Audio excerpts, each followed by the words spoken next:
Hey everyone, welcome to Smash Trivia. I'm your host, Smash Trivia John. You can find me on Twitter, Facebook, YouTube, Twitch, and Instagram by searching Smash Trivia to follow everything happening with me. I'll be the one with the big old green head in the profile picture. I'm so excited to get into this. This is the Gamma Analysis. Basically, in this series, I'm going to review everything Hulk, all the movies and TV shows, and maybe at some point I could get into comics, but that's a while off. Hope you enjoy. Smash Fury presents the Gamma Analysis. I want to ask everyone listening if they could please do something for me. Please share the hell out of this podcast with all your friends because I really want to get the Gamma Analysis to be big enough that by the time She-Hulk comes out, maybe I can become press and either get the first episode early or get invited to the premiere or even just get one of the press goodie bags. For this episode, I'm going to review The Incredible Hulk 77, Episode 6. Just so you know, this is not a critical podcast, and the majority of my review will be things I liked in it. That being said, I do have a co-host today, and I will not force him to follow the same code of positivity if he doesn't want to. Our co-host today is Keith, aka KeithSketches, aka Filmkritter with a K. So how are you doing, Keith? I'm doing good, John. How are you? I'm doing good. So I have a trivia question for you, as I always do. Who does Bruce save from the Gamma Bomb in the comics, obviously? Betty Ross? You'll find out if you got the answer right later in the episode. All right. It'd be a little too obvious of an answer. I don't know. And I don't recap episodes scene by scene, so I highly recommend watching the episodes before listening. This episode, I want to shout out the Your Podcast Mentor show with Jonathan Jones, who he's genuinely a great and nice guy who's been very helpful to me since I've found him. So please check out his podcast. You won't regret it. All right. So this episode that we're reviewing is entitled Terror in Times Square. So one of the first things that I want to mention that I noticed. So when I watched this episode, it was the same day as when someone was, I think it was you, maybe put on Twitter a thing for responding to a sign from the Avengers podcast of talking about how they loved Hulk and the Avengers. And that was right after I finished watching the episode. I realized, I was like, I really enjoyed this episode and I really like that. I feel like there's something about Hulk in New York City that I really like. I don't disagree with you. I think that superheroes in general, one of the best places that a lot of them have their best moments is New York City. So many of them, you know, even the X-Men are up in Westchester, New York. Like it's upstate, but it's still like adjacent, and everything seems like for so long, like New York has become such an iconic place for Marvel. Whereas like DC Comics, they have to invent their own cities. They've got Gotham, they've got Metropolis, but Marvel has a lot of New York heavy storylines. I agree. Yeah. It's cool to see Hulk there. Yeah. So let's see. My first thing from the episode was, wow, I was surprised this episode actually starts with McGee in this office. And I wrote something that I know now it's not the case, but I had wrote, could this mean we're gonna get to know him a bit and his struggles? I was like, this is that'll be really nice, like making him more of a full-fledged character. But then I think this episode was like one of the smallest amounts of screen time he had out of all the episodes we've watched. This one made me laugh because you say like it's going to show us the struggles that McGee went through, but really it gives us an insight into the guy he's talking to more. The guy he's talking to, he's in this guy Bobby's office. I can only assume he's like a private investigator or something like that, a friend of his from long ago. He's sitting in Bobby's office. It's pitch black. Hydro bills are high in New York, even for 1978, and he's in there smoking up his cigarettes, drinking his booze, and talking his freaking ear off about the Hulk, which I'm sure Bobby doesn't give a shit about. But yeah, that was pretty funny. Yeah, I was thinking this was like the National Enquirer's main office, and that was his boss or something, was what I was thinking. But yeah, so I was thinking, since we're starting off the episode with him, that maybe that would have meant that we were going to see him a whole bunch this episode, but then no, we didn't. No, I no, he's a think bookend. I think last episode was probably the most that we've seen him in an episode out of all of them, because he was in a lot of that episode I feel like he was heavily compared to in the episode at the zoo. That one he I seemed to keep popping up and trying to I get into the remember. room and stuff. Yeah, I remember in that episode. I think in that episode he only appeared in one scene, just in that in one scene where he was trying to get into the room, and then they mentioned it at the end of the episode, saying he was going to stick around the zoo, if I remember right. But he's always sticking around places. It's really not the best strategy to find the Hulk, because if he hasn't figured it out by now, he likes to move. I wrote, before I realized that he was working at this arcade, I wrote that is David planning on just playing games for the entire week till next Friday? Because immediately after being told that it would be a week or so before he'd be able to meet up with the person he wanted to, he just started going to playing games. Yeah. Yeah, it looks like he's just going to try and beat the high score on Pac-Man. And then it turns out, no, he works there. Yeah. I wrote next. Did we just have our first sexual innuendo in the 70s Hulk show with how about I go for your sack? I feel like they were able to get away with a lot of innuendos back then, as long as they didn't cross a line. But what did you think of Carol? What did you in this one? I remember he's had a lot of love interests, but I think I liked her in the episode. And like, I really would not have minded if he had stayed in New York City. I think that this could have been a great place for the show to stay put if they wanted to have it stay put and make that she be a permanent character on the show. Yeah, and this is another love interest of his within one season. And I can only assume that the wife that passed away at the very beginning before he even turned into the Hulk was a doctor as well, because every woman he's been interested in is a doctor, and she's going through medical school. And this Carol character, she's played by Pamela Susan Shoop, and I had to look at her IMDb and see she has been in like one episode of every television show on the planet, it seems, like especially during the times like TJ Hooker, Chips, Fantasy Island, Knight Rider, Murder She Wrote. She was constantly in like some of the biggest TV shows, but only in like one or two episodes. Like she wasn't a big player, which means it's like she was big enough to be in an episode of all these shows, but her career must have stalled out all of that. Yeah, it never landed her leading role. Sure. This conversation between David and this girl sounds like David has been living in New York City for a while and has a relationship with her. And we found out that he's been living here for 3 weeks, which I think is probably the longest he's stayed in one location.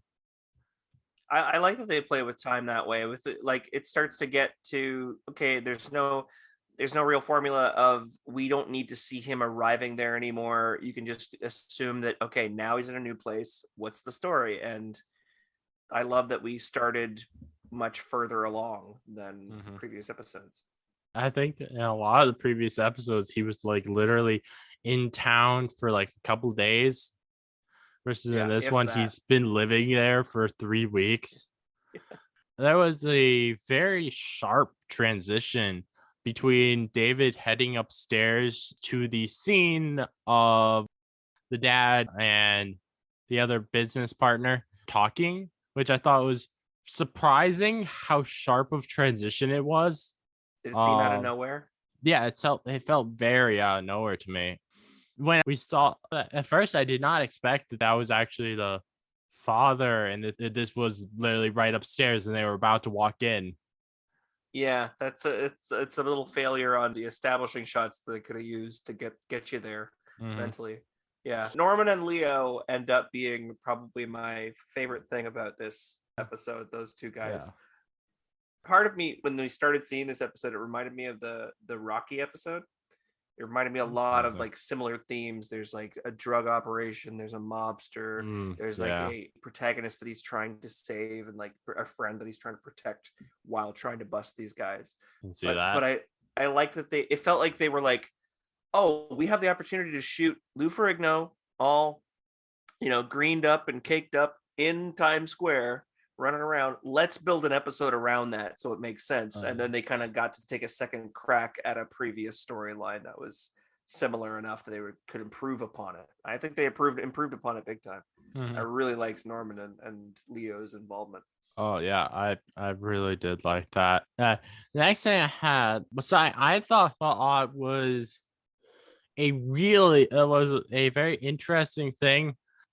So David said that they made 8,200 this week, and either they would be talking about quarters or they'd be talking about dollars.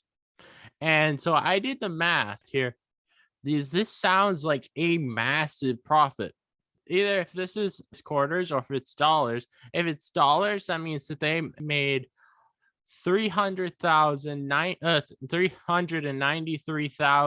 $393,600 a year.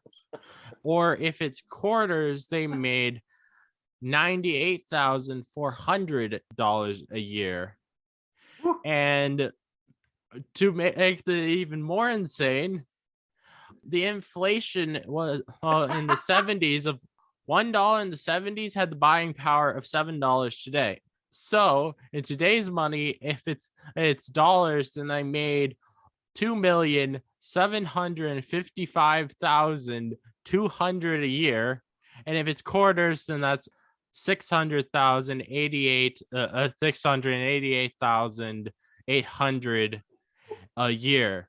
And right after I had done that math, they actually they confirmed that 8,200 was dollars. So they were, within today's money, they would be literally making millions in a year. Mm-hmm. With Mm-hmm. man, I'm in the wrong that's business. yeah, I'm that's in the a wrong bit. I don't know if oh my god. arcades. I mean, arcades have not been popular Oh this last no. couple of years, but if you bought those machines outright, you're not having to pay to keep them in the building. You're basically just paying your electrical bill, and then everybody just gives you money because they're just going to sit there playing until they need to repair those machines. So Yeah. it's not a bad, like in the heyday of arcades, I imagine they were really Oh yeah. lucrative business. And especially since it's in New York City, which being one of the bigger cities, it's probably it's going to make a lot. I just I thought that have to was say really cool. that I love your brain that you did that, and you broke that all down and needed to Yeah, know how much they're making. yeah. It's like when I heard that, I was like, in 1 week they made $8,000. I'm like, I really want to know how much they made in a year. And then I was like, this was the 70s. I want to really get an idea of how what this is. I'm like, my mind was blown even more after doing it. Of course, my Yeah, mind was getting blown while I was listening. It was crazy. yeah, and it was really fun to be able to find those numbers. So the next thing I have is I love how as David and Carol. David and Carol, I love how it's David and Carol leave. It pans to the old men just nodding their heads, repeatedly nodding their heads. I thought that was really funny. As they leave, so was it like oh, those beautiful kids, they're gonna get together, good for them type of thing? I don't know exactly what it was, but but like they leave the room and it pans back to them and they're just nodding their heads. like that cat gif.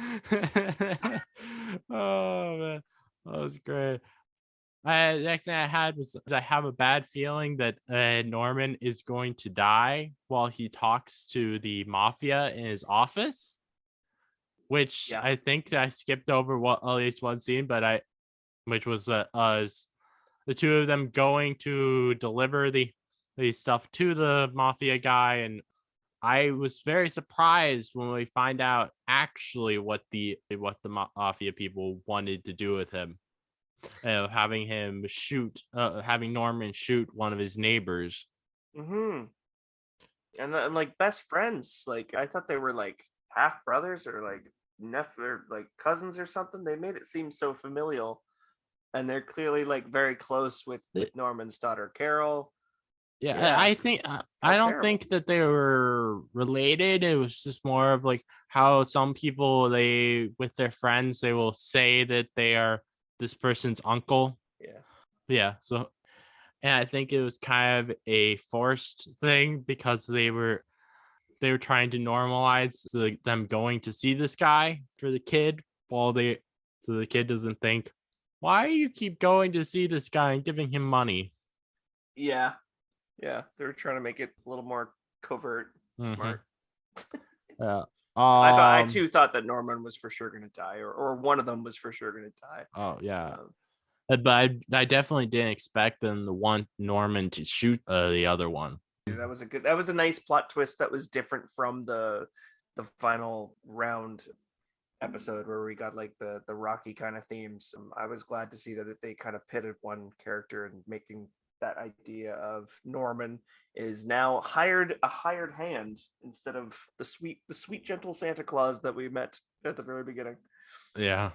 The next thing I have was that I love that they used again the "you don't want to make me angry" line in this episode. I think it was when he was trying to get to hear what was going on in the office. One of the guards wouldn't let him in, and he told him that. Oh yeah, So that I really guy like that they did that. and that guard, that henchman, that goon. I gotta say, I'm starting to notice that all the goons to me are starting to look alike. I think I might have developed a prejudice with this show. A lot of the a lot of the goons look like Sacha Baron Cohen to me, Oh and I God. don't know why. They just maybe I'll have to like get a bunch of them in a collage together. And if I keep noticing this it's going to be weirder. That they just keep finding the same type of guy with this like That's bigger nose and like a mustache and like big droopy eyes. It's and strange. just put Sacha Baron Cohen actually in that collage as well. I'll If see one of how them was his dad, I wouldn't be surprised. They're like, oh yes, they're trying to pick out which one is Sacha Baron Cohen, which one's the real one, like a coconut game. that's a complete a police lineup of all these henchmen, and then you just have Sacha Baron Cohen in there as well. In full like Borat outfit Oh as God. well. And be like, I'm pretty sure that one's Borat, but I don't know which one's Sacha Baron Cohen. I don't know what you're talking about. Oh, it'd be great. I wrote that as David was captured, that the torturers said that it's going to be fun for them to torture him, and I wrote, I don't think this is going to be as fun as you think it will be. I Yeah. definitely don't. It's like if just making him a little angry is a bad idea, torturing him is definitely the wrong way to go. Oh no. Yeah. I didn't expect it to be that easy for David to get out of the room. Also, David is a really good runner. Yeah, I this don't is think all American track. I don't think we've seen him do much athletic things previously. And then all of a sudden he's like extremely good at it. Maybe he's taking Oh, some tips from Ferrigno. They're training off camera. yes. I love how they thought a piece of wood was gonna stop the Hulk. Oh, and I imagine it actually might have been a tiny bit painful for Hulk when he got hit by the forklift Mm-hmm. in the back of his leg. he didn't heal right away. Like he wasn't impervious to that, which I found interesting. Like now we're used to like even like Mark Ruffalo's monologue where he's talking about, he once he took a gun and he shot it and the other guy spit it out. I always loved that line from the first Avengers. But the idea that he's so invulnerable in other versions of the Hulk, and yet if Lou Ferrigno hulked out, gets hit with a lift truck, it's gonna make him limp as David later on. Yeah. So and the next thing I have is that during the transition back to David, it looked to me like they briefly actually showed Bill Bixby be in full Hulk makeup for this transition, which I thought that was really interesting. Hey, did you notice that?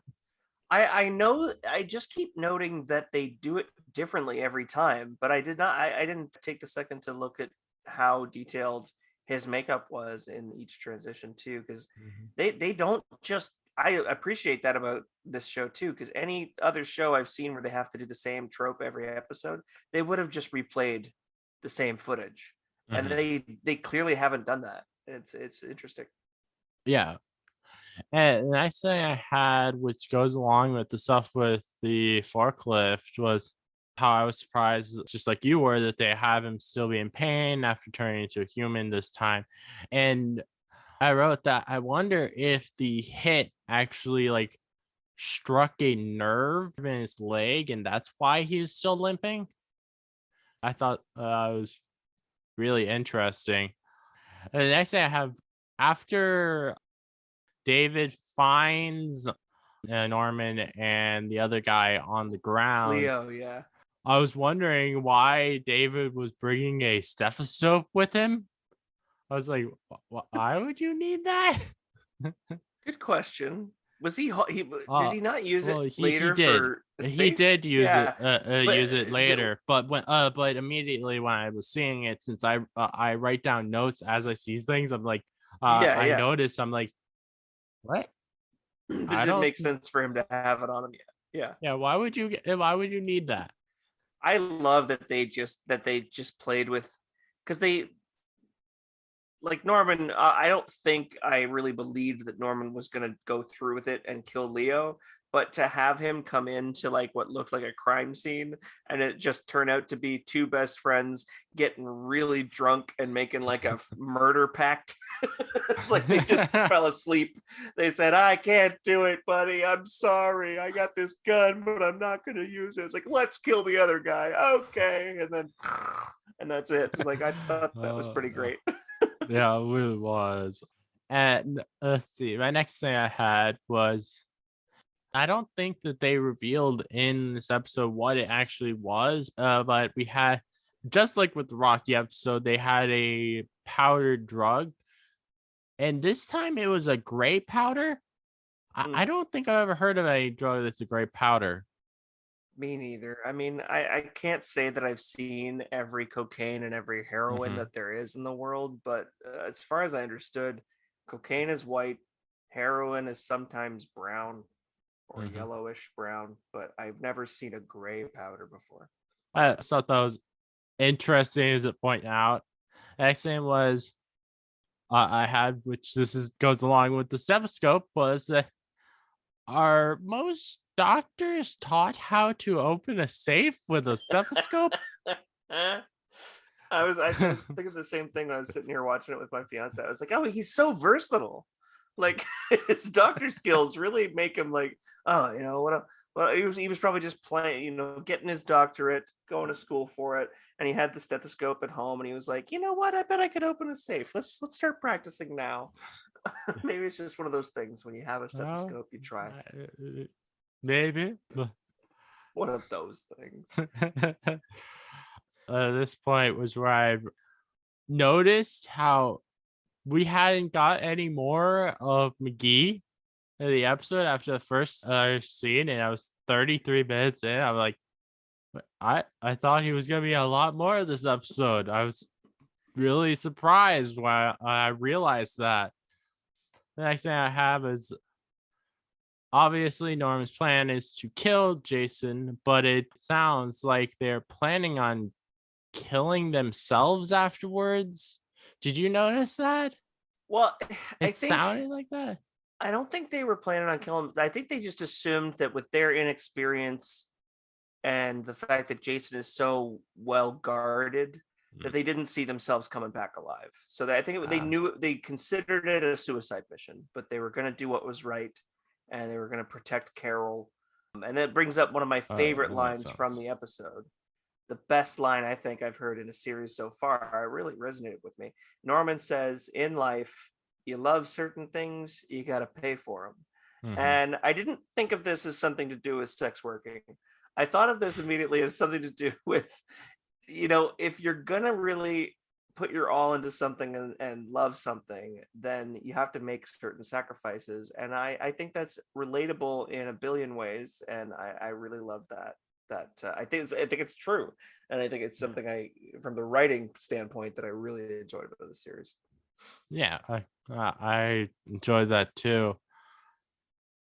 And my next thing was a more personal thing for me with Norman is he mentions to Carol right before leaving how proud he is of her, and I wrote, I wish I had a dad like Norman who makes sure to mention to me how proud he is. I really wish that I had that. It was nice seeing that in the episode. Same. I think as men in general, we don't realize when there are people in our lives that could really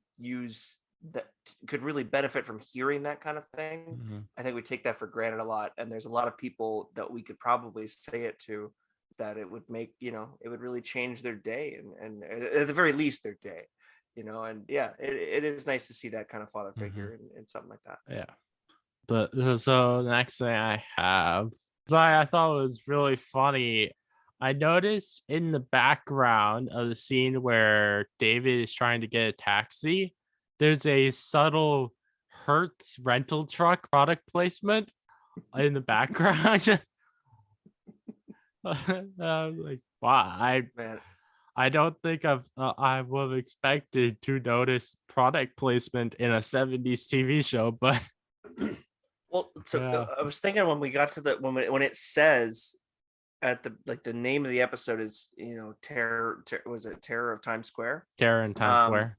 yeah. So the idea that he's going to run through Times Square later, if we took note of every single, because there's no way that they could have masked every store sign and masked every billboard and everything with something else so that they didn't get copyright infringement or whatever, however it works with advertising. They kind of just product placement everything. If you run through Times Square, I'm sorry, you're kind of, unless you have billions of dollars to change that shit, you're gonna feature whatever they have going on that at the time Yeah. in the background. So I Oh, would be interesting to see what else got featured in the background. yeah. Though, if I remember right, I actually read that the only scenes that were actually filmed in New York were the scenes of Lou Ferrigno Hulk. That He makes was the sense. only cast member who went actually to New York to film stuff. So these scenes of them in where David's about to try and get a cab, It's the those Hertz weren't thing. in New York, so that would have been product placement. Ah, I Yeah, wonder how much Hertz made on the Incredible Hulk episode 6. I don't know, but Good for them. let's see. Then the next thing I have was as I wrote, Hulk, you don't have to break that newspaper stand while running through. Not that I didn't enjoy it, but We're not going to complain about it, but I'm sure that guy has, mouths to feed, and it's going to take a while to rebuild that stand. That's a shame.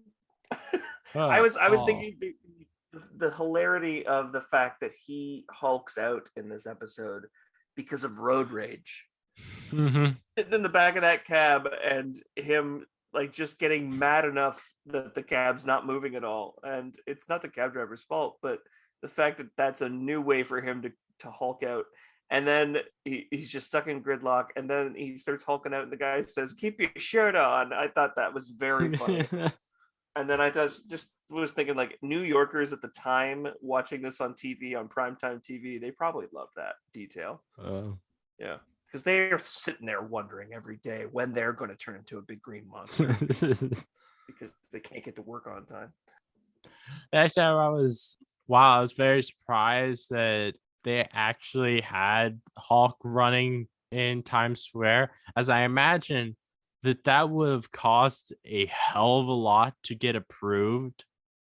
Since I think most films that are supposed to be set in New York, they don't actually film there. Like, I think most of the Marvel films that are set in New York, they're filmed in Atlanta. Yep. Atlanta's so much more space and time, and they can just kind of superimpose New York things later. Yeah, and cheaper. Right. Yep. Oh, yeah.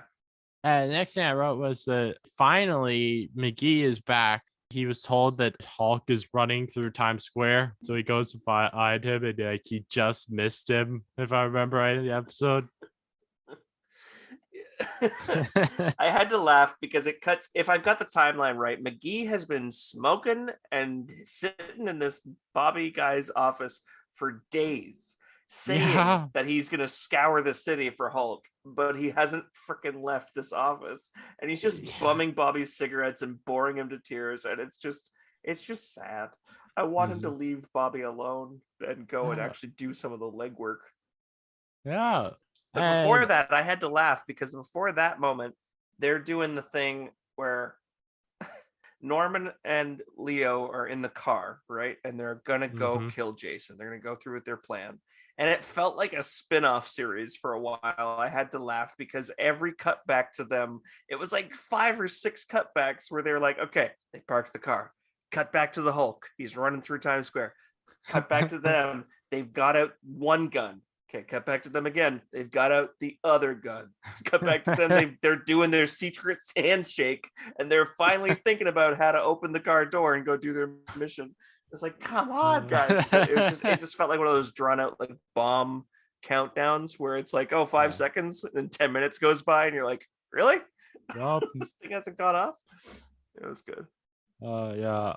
The next thing I had was that I laughed so much when Hulk throws the guy over the car who smashes into his friend, and then they both start barreling down the car park.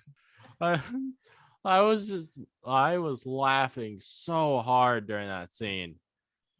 Imagine being that stunt man. Like that's something I did today. I got thrown by a 7-foot bodybuilder in green paint, and I hit my friend. We rolled away. It's good. Oh, man. And right afterwards, you see Hulk's reaction to having done that, and like he obviously doesn't say anything because he doesn't talk in the show, but like his facial expressions and how his arms were, it was like, oh yeah, I did that. I did not notice that. Really? Like awesome. At least to me, it felt like that was how he was. He was really proud of himself for having done that. He's like, I just ran all the way across New York City, and I still had enough energy to throw you across a car into your buddy. It's good stuff. So that was my last note from the episode. Do you have any last notes from the episode? Nothing from the plot, but I gotta say, this episode made me think about. I am really enjoying this series, and I'm like the simplicity and the formula of it. It's reliable. You know what I mean? Like it's a show you can sit down and watch, and then you're comforted by it because you know everything's going to be fine, and the next episode is going to continue on. They don't do TV like that these days much anymore. It's more. I mean, I know that there's still some shows where you know how it's going to end, but so much like big money in television is based on cliffhangers and based on keeping the audience on their toes and like not getting too comfortable. And I think I've watched a lot of those shows more recently than I care to admit. And now it's like, oh, this is a show where you can just watch them from beginning to end and know that everything's going to be okay. And how is he going to mess up some people this week? You know? Yeah. There's so many people who I hear about nowadays who are like, I don't like the episodic way of shows. I rather it be serialized where there's no filler episodes whatsoever. Everything goes along with the main storyline. And the thing is, to me, I like it when there's filler episodes because it gives it more of a feel of this world being lived in. And it's not just this one thing going on. There's lots of things going on in the city. Yeah. I watch a lot of the DC shows on the CW, and a big complaint a lot of people have is when they have episodes that aren't part of the big overarching story. But the thing is, to me, I like those. I like having a villain of the week. I like having that Yeah. there's that seeing these obscure characters that you're never going to see anywhere else. I don't understand people who are like, oh no, we shouldn't ever have things like that. Yeah. Yeah. I remember thinking that back when one of my favorite shows of all time, Lost, had like there were certain episodes where they were getting the seasons were getting shorter and shorter, and so they were having to pack in as much narrative as possible to get to the next big reveal so that the plot felt like it was pushing along. But there would once in a while be an episode where clearly a lot of the main cast was needing a break from their shooting, and they weren't in this one, and it was about some other tertiary characters. But that episode still was written by a creative person. It was written with some kind of development in mind, and though it may not be the big story arc, it might be just building the world that they're living in and kind of giving more of a development of the space. And it does contribute to the show overall. It doesn't have to be a filler kind of idea. I know when shows do that, where they pad episodes, they do a lot of padding in a season because they have to fill out a quota of 25 episodes or something. But yeah, it's nice. Yeah, I honestly do think that some episodes and shows should be just fun. Not everything should have to be super serious and connecting to the big storyline. Like when What If was coming out, I enjoyed I know you weren't a biggest fan of these episodes, but like I really liked the murder mystery episode and the Party Thor episode, because this is a show that does not connect really much to the MCU actually, and I didn't think it had to. I thought that there should be some episodes that were just there for fun what if scenarios. Yeah.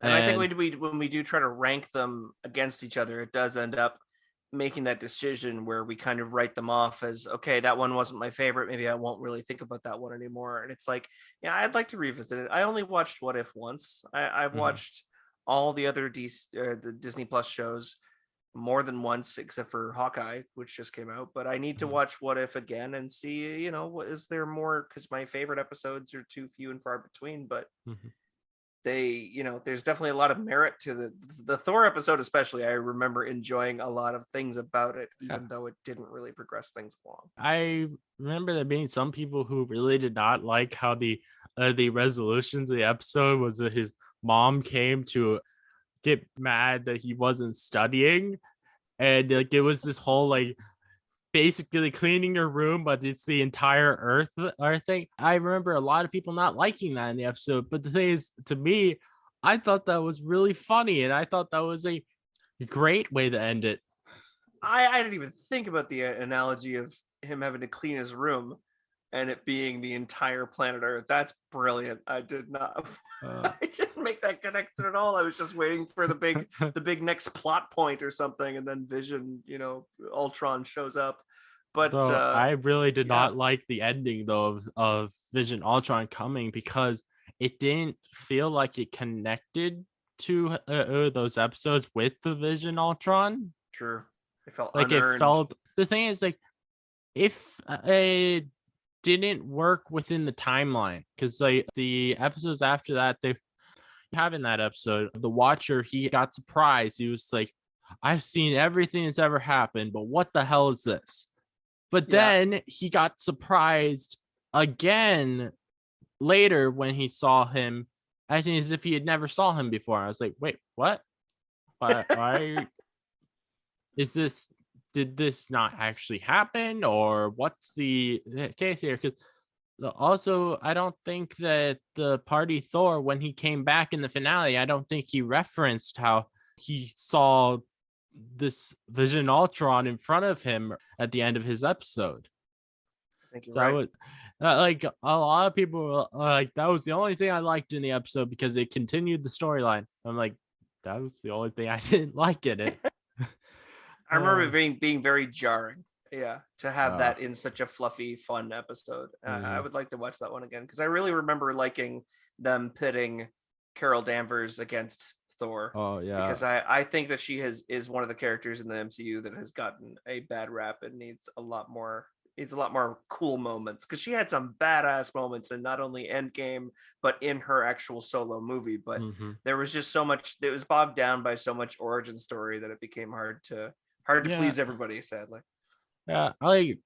I enjoyed the Captain Marvel movie. The only problem that I had with it was that it didn't feel necessary because it was like being a prequel, it felt like they created this story that does not have any impact on the rest of the world going forward. So what was the point? And then they put a MacGuffin in that you recognize to keep you engaged. I was like, Yeah. I don't like that. I would Yeah, rather if she came from present day and her story actually mattered. Or I like get that. you have at the end of Ronan is like, all right, I'm gonna be coming back here to get my revenge. Yeah. But we know that's not gonna happen because he's Well, gonna yeah. die. He's gonna mess up. He's gonna deal with the Guardians of the frickin' Galaxy. Yeah. Uh, It's interesting because I feel like that movie was bettered by things like WandaVision, where mhm, Monica Rambeau and the Skrulls show up again. mhm. In no, Far From Home, the Skrulls again. So it's like it introduced a lot of other things and planted seeds that weren't necessarily anything to do with Carol. It Yeah. was just things in the movie that were around her and Uh, yeah, orbited her and character. I do wish though that they actually did in that film call her Captain Marvel for the first time Mm, because then there would have been a way of her actually earning that title versus like she's never called in that. She's never called that an Endgame, and then she's called that all that in Far From Home as if she already had that name. I feel like there should have been some kind of earning the name or someone right. calling her that and her be like, huh, I like that name or something. Instead of it just being that, oh, it's now already known that she has that name. Yeah, that's a good Uh, point. so the my final thoughts on the episode is honestly, I thought this episode was fantastic. It felt a little bit jarring at the beginning because of it having not being where he's first coming into the town, it being 3 weeks afterwards. But I loved it Sure. the rest of the way through. I wish we got more with McGee as this episode had the unique opportunity to go into his life more, but they chose to not have him factor into anything. Right after I watched the episode, and I mentioned this earlier, I went to Twitter and because I got tagged inside, I found it was praise for the Hulk and the Avengers from 2012, and this made me realize between loving his appearance in Avengers and his appearance in this that I really like Hulk being in New York. Yep. Lots to So smash. yeah. Lots to smash.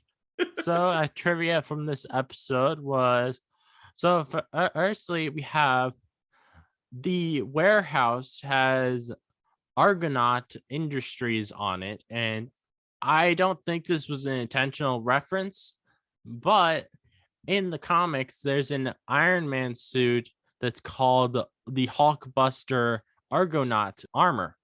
And I thought that was Oh, a really cool thing because I try to I when I see names on buildings, I try to look up see if they're signed from the comics, if they're a reference, and I couldn't find anything of it saying it was a reference, but I did find that a sign called from Marvel that's Argonaut, and it happened to be a sign that has to do with Hulk. So I thought that was kind of interesting. And now we have some trivia from IMDb. The first one This is a really cool one. I didn't notice while I was watching, but I went back to see, and it is really cool. On the wall of the arcade near the office is a small replica of Captain America's original shield with the phrase "Old soldiers never die." And the next thing was Lou Ferrigno was the only cast member to film any scenes on location in New York. And the show creator, Kenneth Johnson, said that they had Lou Ferrigno run through New York City just to see if anyone would notice. So a lot of the civilians in the episode weren't actors or even extras. They were just real New Yorkers. I had a feeling. That's a great publicity stunt too. Yeah. To do that and to just be like, oh, what is that? What are we watching? Because it's like 4 episodes, 5 episodes in or 6, and you got to be wondering like how much did their ratings go up after that stunt? And this is the reason why, if you notice in any of those scenes, some of the people who are around him, they don't turn around and notice him. They just keep going with what they're doing because they're just normal people. Banner uses the last name Blake as his alias in this episode, and Don Blake is an alternate ego of Thor. Yeah. Damn. And some goofs that I found from the episode. During the first Hulk out, as always, the metamorphosis metamorphosis. I'm not pronouncing that right. I don't think I'm going to. Tears through David's shoes, and the creature is barefoot. Yet when he turns back into David in the alley, David is wearing shoes as though he'd never lost them. When Norman and Uncle Leo drive off in their car, the camera crew is reflected as the car drives away. When the Hulk is running through Times Square, you can tell he's wearing sneakers that have been painted green instead of actually being barefoot. The reason is because you can see the regular colored non-green soles of the sneakers in a few spots. When David begins changing into the Hulk in the back of the cab, the tape line on the prosthetic Hulk forehead is clearly visible. And there's a scene in the episode where we see Hulk running past a theater, and the posters that are on the theater are King Kong, Saturday Night Fever, Julia, Coma, and The Boys in Company C. Oh. Yeah. Huh. I knew one of those. So no, maybe I knew 2. I did see Saturday Night Fever. I remember noticing that while watching the episode. I don't remember if I noticed them or not, but I just found those on IMDb in the references section. So the trivia question from earlier, the answer to that was Rick Jones. Oh yeah, everybody's favorite. What? Who's Rick Jones?